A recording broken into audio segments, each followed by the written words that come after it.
salam belajar untuk kita semua. Di sini saya akan mencoba menjelaskan mengenai media flowcard mengenai mekanika dengan dosen pengampu Profesor Dr. Sahir MS MM.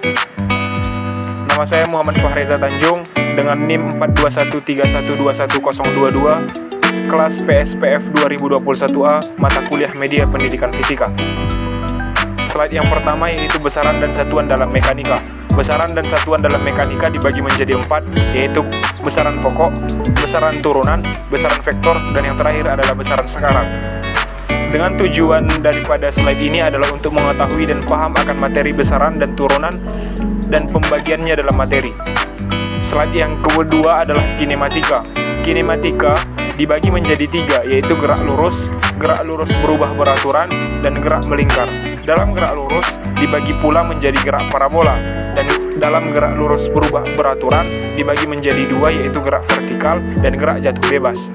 Dan yang terakhir yaitu gerak melingkar dibagi menjadi gerak melingkar beraturan dan gerak melingkar berubah beraturan.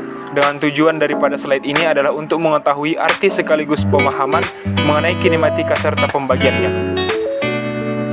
Dinamika yaitu gaya gravitasi, gaya gesek, dan gaya hukum Newton. Dinamika dibagi menjadi 3, yaitu gaya gravitasi, gaya gesekan, dan hukum Newton. Dalam gaya gravitasi dibagi menjadi 3, yaitu gaya gravitasi, yang kedua adalah medan gravitasi, dan yang ketiga adalah hukum Kepler. Dan dalam gaya gesekan dibagi menjadi 2, yaitu gaya gesek statis dan gaya gesek kinetis. Dan pada hukum Newton dibagi menjadi 3, yaitu hukum Newton pertama, hukum Newton kedua, dan hukum Newton ketiga. Dalam slide ini bertujuan untuk mengetahui arti sekaligus paham akan dinamika serta pembagiannya. Dinamika benda getar, gerak harmoni, dan momentum impuls. Dalam dinamika dibagi menjadi 3, yaitu benda tegar, momen gaya dibagi pula menjadi momen gaya, momen inersia, dan titik berat. Gerak harmonis sederhana. Dan yang terakhir adalah momentum impuls dan tumbukan. Momentum impuls dan tumbukan ini dibagi yaitu menjadi fluida. Dan fluida ini dibagi menjadi 3, yaitu fluida statis, melingkar, dan sejati. Dalam slide ini bertujuan untuk mengetahui arti sekaligus paham akan dinamika serta pembagiannya. Yang selanjutnya adalah menentukan koefisien gesek statis. Dalam menentukan koefisien gesek statis adalah 1.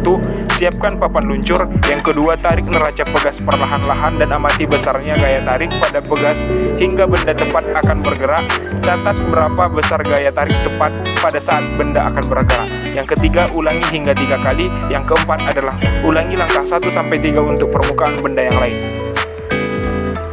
Dalam slide ini, siswa dapat bertujuan untuk mengetahui faktor-faktor yang mempengaruhi gaya gesekan dan dapat memahami konsep dan gesekan statis dan kinetiksis dan menentukan koefisien gesek dan kinetik. Yang selanjutnya adalah menentukan koefisien gesek kinetik. Yang pertama, siapkan alat gaya gesek dengan massa benda yang berbeda. Yang kedua, ukur tinggi M2 dari tanah dan siapkan pencatat waktu. Yang ketiga, lepaskan M2 hingga jatuh dan catat waktu jatuhnya. Yang terakhir adalah ulangi langkah pertama sampai ketiga hingga 3 kali dan ulangi langkah 1-4 untuk permukaan yang lain. Dengan bertujuan untuk mengetahui faktor-faktor apa saja yang mempengaruhi gaya gesekan dan memahami konsep daripada gaya gesekan statis dan kinetik dan menentukan koefisien gesek statis dan kinetik. Yang selanjutnya adalah gerak jatuh bebas. Dalam gerak jatuh bebas ini ada beberapa langkah, yaitu 1. Merangkai statif kemudian memasang magnet pemegang bola besi pada statif. Yang kedua, menentukan yang bervariasi dari magnet bila ke gerbang cahaya, yaitu H1 sama dengan 0,2 meter dan H2 adalah 0,4 meter. Yang ketiga, menggantung plumbok dengan teliti tepat pada bagian-bagian tengah detektor. Yang keempat, menghubungkan magnet pemegang bola dan timer gerbang cahaya ke timer counter. Yang kelima, menghubungkan timer counter ke sumber tegangan.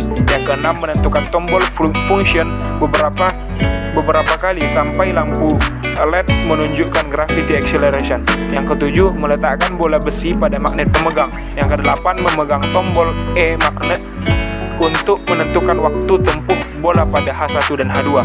Yang 9, membaca dan mengamati waktu yang ditampilkan pada timer counter. Yang terakhir adalah mengulangi percobaan sebanyak 3 kali dengan H1 dan H2 yang bervariasi.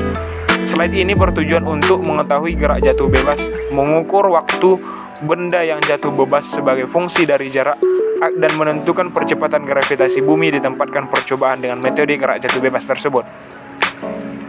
Selanjutnya gerak parabola. Gerak parabola memiliki beberapa langkah, yaitu satu, letakkan kedua sudut menjaga getar pada masing-masing penjaga sehingga meja getar terlihat seperti benda miring. Yang kedua, letakkan kertas milimeter blok A3 pada meja getar tersebut. Yang ketiga, teteskan tinta spidol pada gelas beker dan memasukkan kelereng ke dalam gelas beker.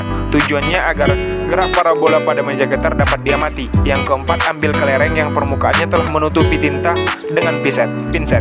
Letakkan pada kertas milimeter blok dan dorong kelereng agar membentuk gerak parabola. Yang kelima, ataupun yang terakhir, hitung waktu yang diperlukan kelereng untuk melakukan gerak tersebut dan ukur tinggi maksimum gerak parabola dengan busur derajat. Slide ini bertujuan untuk memahami tentang parabola, menentukan jarak maksimum, dan mampu menentukan kecepatan awal benda yang akan bergerak. Baiklah, sekian dari paparan saya. Terima kasih.